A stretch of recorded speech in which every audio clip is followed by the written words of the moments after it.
Strong girl. Hi guys, welcome back. आप लोगों ने लास्ट वीडियो देखा होगा और कुछ लोग ज़रूर कनेक्ट कर पाए होंगे कि मेरी पूरी फैमिली जो है वो किस तरीके से उस चीज़ से गुजरी थी। पूरी फैमिली ने तो बता दी उस टाइम की पूरी जर्नी, और आप लोग कहीं ना कहीं ये टाइटल देख के समझ ही गए होंगे कि मैं आज किस बारे में बात करने जा रही हूँ। वैसे पूरा साल यानी कि जो फर्स्ट कोविड वेव था, बहुत अच्छे से खुद का ध्यान रखा था, कहीं पे भी ऐसी कोई मिस्टेक नहीं की थी जिससे हम उस चीज़ से अफेक्ट हो जाए। लेकिन सेकेंड वेव ने मेरी फैमिली पे अफेक्ट किया एंड देन मेरा फ़र्ज़ बनता है, बट ऑब्वियसली मेरी फैमिली में ऐसा है कि कुछ भी हो तो I am the first person to look after. तो जैसी ये चीज़ हुई वैसे ही मैं नेक्स्ट डे वहाँ पे पहुँच गई थी। मैंने आप लोगों को लास्ट वीडियो में पूरी स्टोरी बताई है। तो वहाँ पे जाने के बाद में एंड पेरेंट्स का ध्यान रखते रखते खास करके पापा का, जब मैं हॉस्पिटल में थी और मैंने आप लोगों को बताया था कि फ़र्स्ट हॉस्पिटल जो है बहुत ज़्यादा डेंजरस था, बिकॉज़ वहाँ पे किसी को भी अलाउड था अंदर आना and it was very risky. And आप लोगों से एक चीज़ शेयर करना चाहूँगी, काफ़ी लोग ज़रूर कनेक्ट करेंगे जो जिन पे वो बीती होगी। पता है क्या हुआ था कि डैड बहुत ज़्यादा बीमार थे, और जब मैं मुंबई में थी 2 दिन से तो वैसे ही मैं बहुत ज़्यादा स्ट्रेस में थी, और वहाँ पे जाने के बाद में कहीं ना कहीं पापा ने मुझे देखा और वो बहुत ज़्यादा उनमें हिम्मत आई कि अब वो ठीक हो जाएंगे। ऐसे ये चीज़ उन्होंने खुद भी मुझे बोली कि मेरे जाने के बाद में उनको बहुत ज़्यादा फील गुड हुआ, एक पॉजिटिव चीज़ लगी उनको। एंड जब मैं वहाँ पे गई ना, लाइक पहला दिन गुजरा, दूसरा दिन गुजरा, तीसरा दिन गुजरा, चौथा दिन गुजरा, मतलब 3 से 4 नाइट्स मैं बिल्कुल भी नहीं सोई थी कि मैंने मतलब एक आधे घंटे की भी स्लीप नहीं ली थी। उसके वजह से ना मेरी हालत बहुत ज़्यादा ख़राब हो चुकी थी, और मुझे ऐसा था कि जहाँ पे मैं कलबुर्गी में जहाँ पे हॉस्पिटलाइज थे पापा, वहाँ पे एक होटल में रह रही थी। तो होटल से ट्रैवल करना हॉस्पिटल, वैसे मैं होटल से फ्रेशन अप के लिए जाती थी, वो भी पूरे दिन में एक बार मुझे चांस मिलता था जाने के लिए। उसी वक्त मैं सोचती थी कि मैं थोड़ा सा बेड पे बस लेट जाऊँ, थोड़ा सा रिलैक्स, थोड़ी सी आंखें बंद कर लूँ, बट देन वो भी नहीं हो पाता था बिकॉज़ ऑलरेडी इतना सारा टेंशन।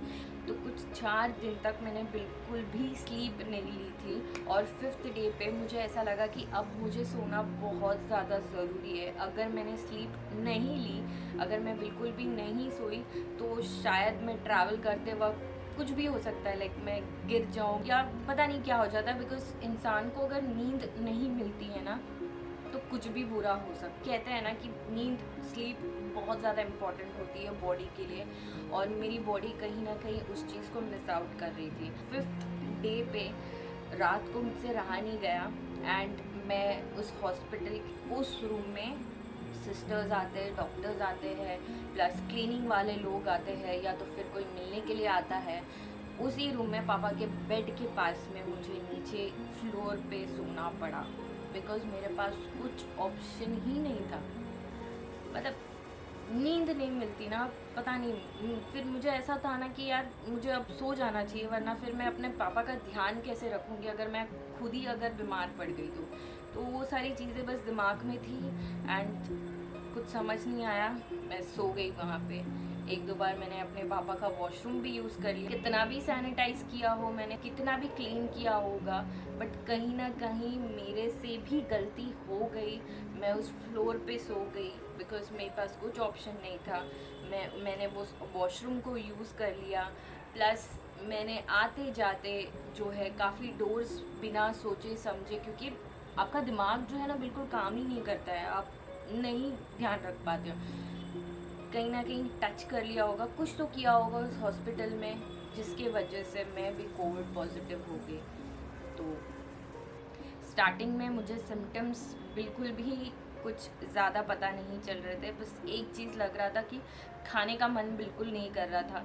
इट वाज लाइक कि निवाला डालो तो बस यहाँ पे ऐसा लगता था अब वॉमिट हो जाएगा। सो धीरे धीरे बॉडी पेन स्टार्ट होने लग गए, फीवर हल्का सा था, एंड खाने का मन नहीं कर रहा था।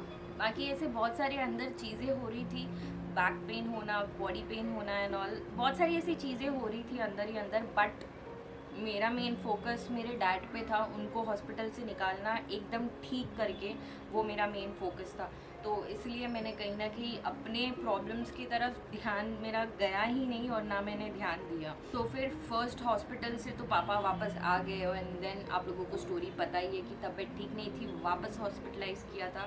सेकेंड हॉस्पिटल के टाइम पे मेरे मदर एंड सिस्टर्स का भी टाइम था, यानी कि 14-15 डेज उनके कंप्लीट हो चुके थे, अराउंड 20 डेज हो गए थे, तो उनको भी वापस से रीटेस्ट करना था। सो वी वर होपिंग कि मेरे मदर का और मेरे सिस्टर का जो है रिपोर्ट नेगेटिव आज। उनके साथ ही साथ में मैंने भी अपना कोविड टेस्ट करवा लिया। उस दिन नाइट में मैसेज आया रिपोर्ट का, एंड मैंने ओपन किया, मेरी तो हालत ख़राब हो गई थी पॉजिटिव देख के। मैंने तो ऐसे बार बार उस चीज़ को अच्छे से देखा, पॉजिटिव है पॉजिटिव है, और सच में पॉजिटिव निकला। एंड खुशी इस बात की थी कि मेरी मदर का नेगेटिव था, मेरी सिस्टर्स का नेगेटिव था। वो मेरे दिमाग से बहुत बड़ा टेंशन निकला। अब फोकस पापा के ऊपर था। इतना बड़ा अभी टेंशन था कि अब मैं पापा से मिलने हॉस्पिटल्स कैसे जाऊंगी, कैसे उनका ख्याल रखना है, क्या करना है, कुछ समझ नहीं आ रहा था। एक चीज़ अच्छी थी कि जो सेकंड हॉस्पिटल था अनविका कलबुर्गी में, वहाँ पे अटेंडर्स को अलाउड ही नहीं होता है। जो आपको कोई चीज़ें देनी है तो वो आप सिस्टर्स के थ्रू दे सकते हो। ये एक अच्छी चीज़ थी कि मैं अपने पापा से जो है मिल नहीं पाऊँगी, तो मैं उनको अफेक्ट नहीं कर पाऊँगी। तो भले ही मैं हॉस्पिटल्स जाती थी, नीचे बैठती थी, काफ़ी बुरा टाइम रहा है। मतलब ऐसे ऐसे जगह पे बैठ के पूरा दिन निकालना पड़ा है, एंड पूरी हालत ख़राब हो जाती थी। पूरा बैक पेन होता था, पूरा बॉडी पेन होता था, कुछ ऑप्शन नहीं होता था। ऐसा लगता था कि वॉशरूम यूज़ करना है, बट देन वो भी ऑप्शन नहीं होता था बिकॉज लॉकडाउन भी चल रहा था उस टाइम पे। इसी तरीके से मैं भी इस कोरोना के चपेट में आ गई। जो दिन हम लोगों ने देखे हैं वैसे दिन काफ़ी लाखों करोड़ों लोगों ने देखा है। जस्ट होप कि आगे इस चीज़ को कोई भी सफ़र ना करे। तो ये बस वीडियो इसीलिए बनाया था मैंने, ताकि मैं आप लोगों से शेयर कर पाऊँ कि मैं कैसे उस चीज़ के चपेट में आ गई। कोई नहीं, मुझे इस चीज़ का कोई दुख नहीं है बिकॉज मैं अपने पेरेंट्स के लिए हेल्पफुल रह पाई, मैं कुछ कर पाई, वही मेरे लिए बहुत बड़ी चीज़ है। इस that's it for this video, and I just hope कि अभी मैं वीडियोस डालती रहूँ। बहुत सारे लोगों ने मुझे मैसेज भेजा है इंस्टा पे और पर्सनली भी कि कब ब्लॉग्स आ रहे हैं, क्या हुआ है, दिस दैट। तो यही सब हुआ था। सो आई एम बैक नाउ। बस ऐसे ही सपोर्ट करते रहो। So guys, keep loving and keep supporting. Love you all.